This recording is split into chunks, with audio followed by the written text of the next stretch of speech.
This is Tara from Chalia's Couture Quilting, and I'm going to make a video of how I use Quilt Path on my APQS Lucy. So you've marked all your leaders so that your pickup leaders you have centers for them. There's another video of mine that you can watch to show you how to mark your centers on all three of them. So if you float, that's different. I pin. So I got my top roller marked in the center, and then my pickup rollers marked so that I center my quilt. I've measured it 3 times. 54.5 is the smallest measurement, and that's what I've measured, divided that measurement, so I know where my center was marked right here with my little pins. And then from here all the way down here is the half of that width. Okay, so I'm in process right now. And so what I also did before I did that is I put a channel lock, horizontal channel lock, where I'm going to put the fabric up to that channel lock stitching line to keep it straight on a long arm. And I just do some corsage pins to hold it in place before I baste it down. So that's what I'm getting ready to do. So I baste my quilt. I don't do a running stitch. I do a needle up and down and just come over. I find that if you have anything full, you can ease it in, because you never know when you might have something that needs to be eased in a little bit better. It just makes everything stay on it really nice. So I normally start from the center, and I'm going to go all the way down until I can't go anymore down the side. And then I lock it in place, and then I clip, and then I come back up here to the center and go all the way down. And that's how I first start out. So I'm going to finish that up, but just go needle up and down. If you do encounter some really full borders, you can work that needle up and down so you can really get it in there. And that works a lot better than running it, because running it kind of moves everything, and then you're like kind of stuck sometimes. And also, if you start quilting later on, if you do this way, you're not going to have like a hard time trying to undo your basting stitches either. So I love doing the needle up and down versus a basting stitch. Okay, it just eases in everything real nice. Okay, I've put my clamps on with my curtain rod. I've also have like a long arm tape, and I'm not too worried about like what the measurements are with the numbers. I just want it to feed at the same spot. So you could use a bungee cord if you wanted for the same results. But I have it there. I got everything ready to go. And I don't clip my batting. Okay. I've oiled my machine. I've tested my tensions. They look great on the settings I have. Now I'm going to get ready to turn everything on. So I don't have it clamped right now because I wanted to be able to do all this freely without the Quilt Path clamps on. So this setup's a little bit different than the newer setup, but it kind of works the same. So I'm going to go turn on everything I need to turn on. So if you have clamps on the new system, you're going to want to do those two and pull those red knobs really well, so that they click in. So you should really pull up, because I did notice that on the other one too, that you had to really pull up, pull down, and clamp it. I'll go over there to show you in a minute, but I'm gonna do this. Okay, so this is clamping really well. For this setup, you just want to make sure that when you pull it down, you really get it down when you get it connected to your Quilt Path. And the same thing with that, you want to really pull it up and pretty much hear it clamp down. For this system, it has to be booted up in a certain way, so you want everything kind of off. I turn on, this one's already turned on, but I'll go ahead and turn it off and turn it back on. For the carriage, then you go to turn your machine on.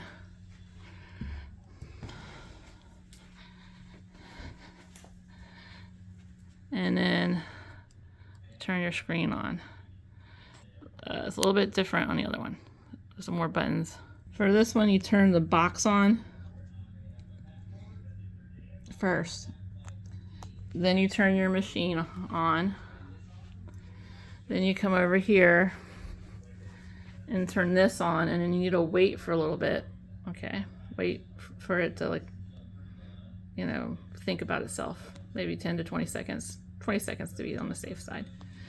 And then you turn the computer on.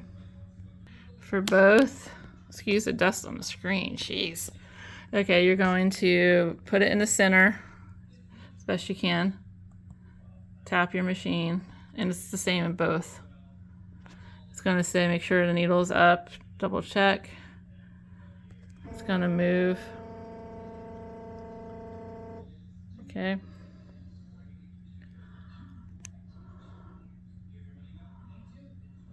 Thinking. Okay. So you're going to go to the pantograph. I'm going to set my safe area, so I go to the very back left as far as I can go. So you see where that's at. And then I touch. Let it think for a second. Then come all the way down here as far as it can go. And click this. And you should be on airplane because you don't want things popping up all the time. That thing still pops up though. So I'm going to come back here now, and I have this screen. And if you need to go into the mode I like to work in is Power Panto. I use it most of the time. So you'll just have to click it until you get to the screen when it says power. First thing I do is I will go to the ruler to measure my quilt, and the purple button should be right there. It should be like purpled. And then, because if you didn't, I don't want to mess everything up, but you don't want that. You want this to be purple. Okay, so just make sure it's purple. And I'm gonna just come over here to where I want to put my quilt. And I want it just like kind of like over here. You know, some people get really like that. That's fine. I kind of go over a little bit. I know where I need to be for like my first one. And then I'm gonna touch that one. And then I'm gonna come all the way down to where I was before when I was. And I'm just gonna set it a little bit outwards. You know, you could be right here. I mean, if you want to line it up, I'll just do a little bit more like that. Or it just works for me. And then I'm going to apply the measure. Apply the measure. So what I did real fast was I clicked the second button that was on there. So if I came back here and did that, it would have been that button I would have pushed, and then I would have put apply a measure, but I'm just going to scoot on out of there. I don't really need that anymore. Okay, so it registered what it was, and that's about right, because my quilt top is 54.5, and I want it to be a little extra, but the bottom needs to be changed for the total height. And my total height is 66.5, but I like to go a little bit more, so let's do 73. Okay, just on the safe side. So I've got that, and I just kind of ballpark some extra inches just because I'm going to be doing that little bit from the top and a little bit at the bottom, and I'm going to show you how to eclipse it at the very end of this video. So I'm satisfied with that. Now I'm going to go find my pattern. Now, if you did not have it in the Quilt Path format, you would have to take it into Pattern CAD and save it as a GPF file. So Mine's already done. I've done this one before. I'm doing this patriotic, so I'm doing stars. So I gotta go into my star. I made my folders here. Okay, so I'm going into my stars, and I want sharp stars. You see that I already did the GPF of this, so I'm going to do that. And then I could have done the other stars. That's a nice one too. What should I do? Let's do Titan Sharp. I think that's gonna look nice. Okay. Let me go look for a second. I just want to double check. I really want that one. Okay. Yeah, I'm gonna do Titan stars, and it is a 12-inch height from what was recommended when it was digitized for us. So I don't really look at that part. So that means the top to the furthest bottom is going to be 12 inches, so approximately. And we'll see what it looks like on the screen. Okay, so I'm going to choose that one for my customer. And it looks really busy when you first get here, and you're like, oh my goodness. And it set it at 8. That's going to be really dense. And my customer doesn't really like the dense, too dense, because it's going to be just too much for this quilt. So we're going to play around with the number that it was digitized for. So I'm going to go up here to zoom so I can really get in there and see it. And go about midway. And I'm going to play with the pattern height and get it close to the 12 and see what it looks like. Okay, and then the spacing needs to be worked on because they're kind of running into each other without any kind of. So if you look here, I'm spacing it out. And you might need to space it out pretty well. So you're just going to play. See if you like that. Maybe like that. You just kind of like play with it right now to see what you like. And then I normally take a picture, so I'll have to stop filming it. So just in case something happens, you've got a picture of what you set it for. Okay. So I think I'm going to like that. So let me see what it looks like fully. Okay. So I think that's what we're going to do. I'm not needing to flip anything. I hardly ever use this part, honestly. These are the settings I have, though, in case you're looking at settings. I have my stagger off, okay? And what I'll need to do is save the Panto. I'm saving Tulip because my customer that I just did wants something else, and I don't want to delete that. So I'm going to keep that and just make a new file. So I'm going to come over here and then call this star. I normally delete them if I don't have a need for them later, but she wants some pillowcases done, so I'm going to just call it star, get out of there, and I'm going to save it.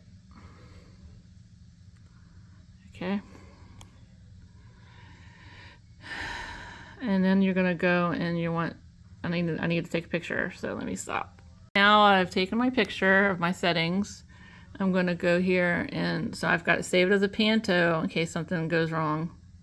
I don't have hardly ever go wrong, but let's just say something did. Maybe you had a lightning storm, and you know, like you're in the middle of something, and phew, everything went out. So just make sure the power went out or something. Just make sure you save your things. So in zones, you're going to push that, and it's going to prompt you to save it first. Would you like to save it? Yes. And I'm not going to take away from this tulip thing. Like I said, I'm going to do something with that later for a follow-up project. So I'm going to call it, I deleted the current zone, and I like to call it like the star 1 because it's going to start with my zone 1. I'm going to enter that and save. Okay, now I'm ready to place. Okay, and there's my big Panto. It's going to go left, and it's going to do that part, and it's going to turn around and go, it's going to go right, and it's going to turn around and go left. And the reason why I know that is because when I did my zone manager, let me come back here for a second. Okay. When I did my zone manager setup, I made sure my numbers look like this. I made sure zone placement was at 4 point. I did the alternate, and I did the continuous. Okay. And I'm just gonna, and it tells you how, and you can like to look to see how many zones is this gonna be. Possibly 5. We'll see. The 5 is gonna be cut off a little bit. Okay. So I really don't need to fool around anywhere. So I need to place. So I got my A ready to be placed. So I'm gonna get my painter's tape, and I'm gonna put it on the spot where I want it. I want to put my needle through, which is going to be above the top of the quilt. And then I'm going to put my channel locks on so I can keep it straight as I go all the way across to set the B. My needle's down right now because that's exactly where I want to place my zone. And I'm going to come over here and push A. And I said, okay. All right. And then I'm going to go and put the channel lock on. Millie just has a button, so you would just already have been able to do that, but I had to do it with her, Lucy. So I'm going all the way across to my spot. I'm going to put some painter's tape there. My needle is down. Then I come over here to push B. And you don't ever want these things on. And so when you come to resume your quilt session, I never have any of those things checked. I take them off. They like to try to do that right off. Just keep them unchecked. Just always make sure you do. I don't do C or D. I only do A and B. Okay, so everything is placed the way I want it to be. You can see my first zone is going to be a pretty big one compared to the other zones to follow. So I'm gonna take my channel lock off now, and then the green is where you start. So I'm gonna position myself somewhere near there after I take the channel lock off. Okay, then I'm going to go to my toolbox. I'm going to push move to start point, which I was really close. Didn't hardly move very far at all. Okay. And I'm going to pull up my thread, and then I'm going to push the button sew. And this machine pauses for me to clip the thread after it starts a little bit. So we're going to just go ahead and do that. Millie just keeps on going. I think I have to go in there and actually tell it to pause. But so I've already clipped my thread. I've already started a little bit. I'm going to press sew.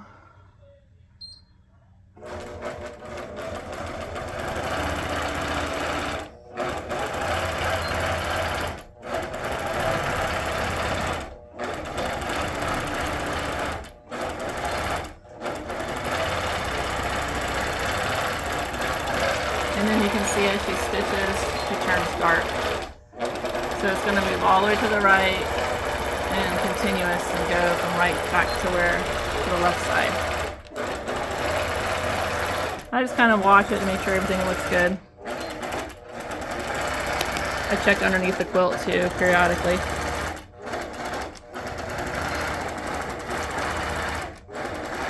I've completed the pass, and I've checked all my stitching. I always also look underneath it, make sure that you don't have any kind of something that needs to be repaired. That everything was perfect. So now it's time to finish the zone.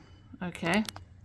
And so, oh wait, not yet. Okay. So what I'm gonna need to do, I don't want to forget this, is I'm gonna stitch from where it stopped here. I'm going to come and do a running stitch all the way across. And I do this to, for clients because sometimes they don't realize that when they go to trim and then they manhandle it around, you know, you're loosening up stuff.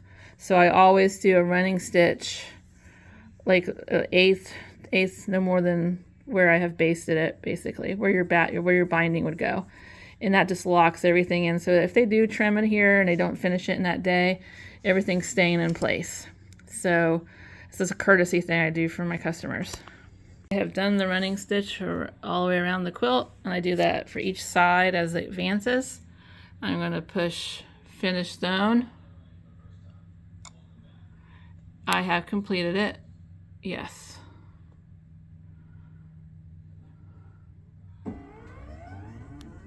It's going to move where I need to put my first piece of tape. So I'm going to slip it under here. I'm doing this one-handed. And then I will push needle down, needle up to mark the spot. Needle is up.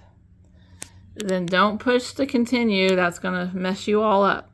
You need to go to next mark and push that. And it's going to go all the way across to where it needs to be. I'll grab a piece of tape and do the same thing over there. Need to be. I'm going to push my needle down, needle up. So now I'm done. I've done my 2 A and B marks. So then I'm going to continue. Yeah, okay. Okay, sorry my husband cooked for me today, so everything's good. And I'm going to have it move, okay.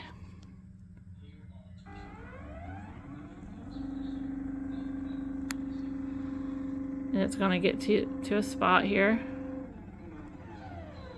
And that's where you're going to advance your quilt to. So you want this little mark to kind of go over there, and it's going to hold its place until you get there. So I'm going to undo all my clamps and advance. I've advanced where I need to be. I'm going to base down here in a minute on both sides. Okay, but first I want to let go of the carriage so I can do this. So I'm going to do okay. Yes, I've moved the fabric. Okay, it's going to place me into my next zone. I want to do some maintenance first and get it all ready. Make sure the batting's flat and maybe do some steaming if I need to. And I'm going to base down those sides. Now that everything's situated, you'll have to come back to your A marking where you have the hole and I kind of center it in there.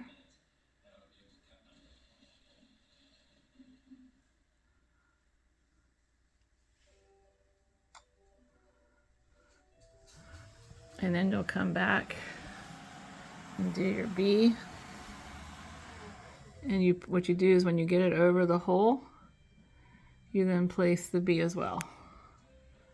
So when I did the A, so I'll do that again.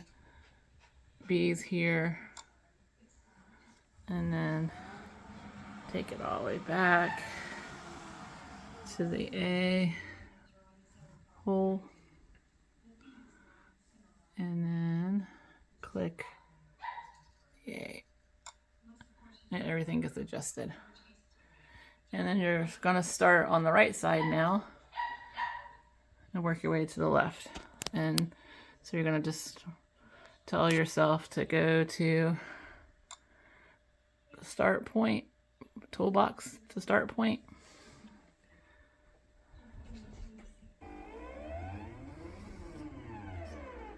All right, it's ready to start.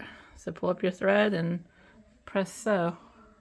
Done for tonight. I got up to zone 4. I like to place everything, just have everything ready for when I start tomorrow morning. So I place my A, place my B, and now I go ahead and I save it here. Push save. Go to your auto save ones, and you can see that you have others that are there.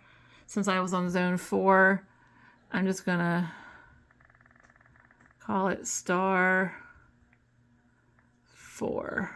Enter. And then save it here. Give it some time to think. And if you're never really sure if it saves, you can always do a double check.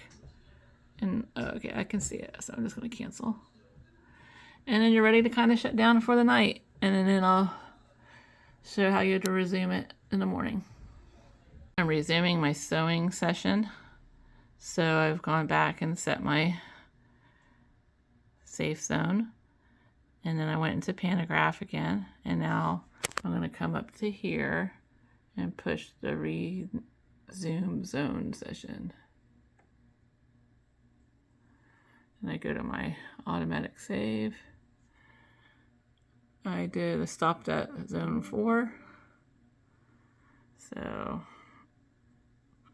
I'm going to touch the star 4 for this one. And okay, we're just going to push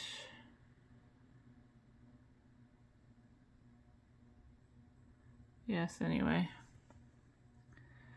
Okay, and then I'm going to go 1, I'm on 1, 2, 3, 4. That's where I'm going to be. Okay, everything's good. I'm going to push OK. I don't want to be guided. I'm just going to go to my markings from before. And then I set the same up again for A and B. But this time, sometimes they're at lock width and lock height come on. Unclick that. So I clicked on the A. I really don't want that, so I want to take it off. And then I'll go down to B.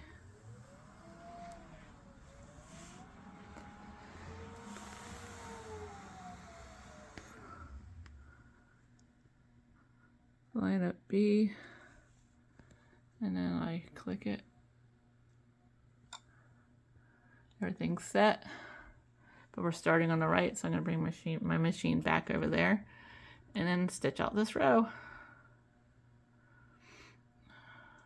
Advance to the end of my row. Since I pin, I've put some stabilizing pins here along the way of the leader, and I'm going to take out the pins that are on my leader. Okay, I've taken my leader away, and I'm going to steam down the edges that I pinned. My hand steamer. Just like so.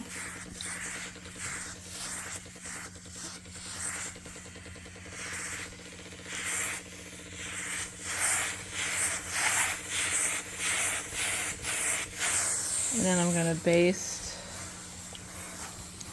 around it, giving it a good steam. Okay. I'm going to baste around it like I do on the sides, starting there, going all the way over to the other side.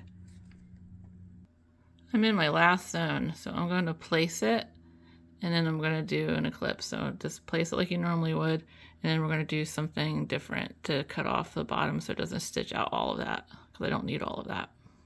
I've placed my A and B for my quilt top, and now I'm going to go into plugins. So there's the plugins up there. Push it, and you'll get this menu. You're going to do pattern eclipse. That's what you want to push. Just ignore it. Yes, I want to continue. So it's going to launch me into a different spot. You can see the shadowing.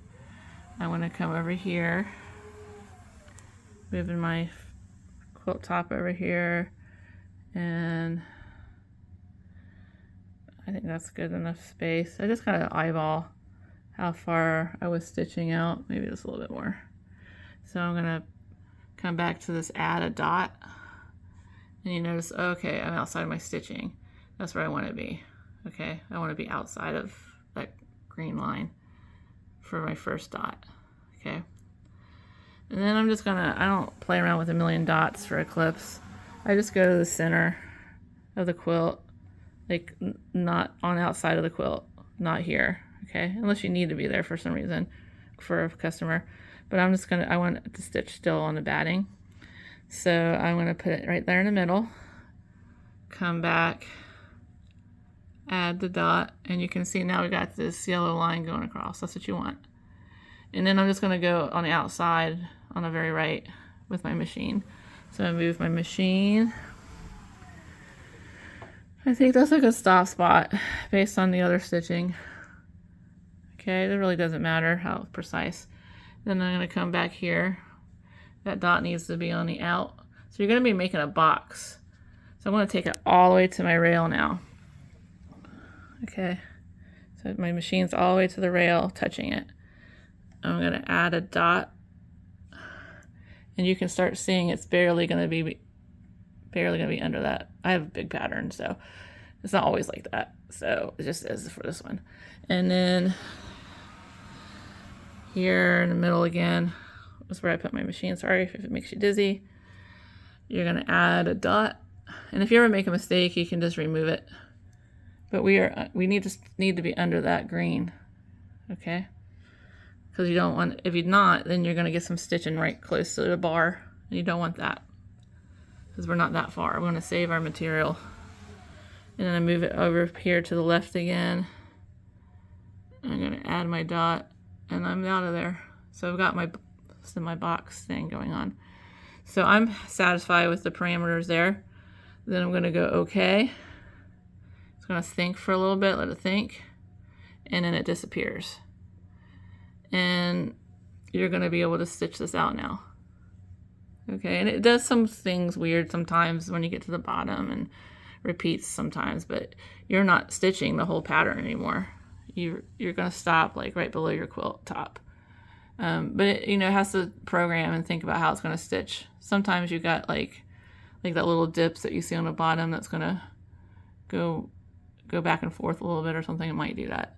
But no worries, okay, because you're going to be ending over here if you notice that. So I guess when you get somewhere over there, it's going to program itself to go backwards, but it's going to work out. So you're just going to stitch it out, and then you'll be done. And then you can close out all the programming and take off your quilt. Hope this helped. Have a great day.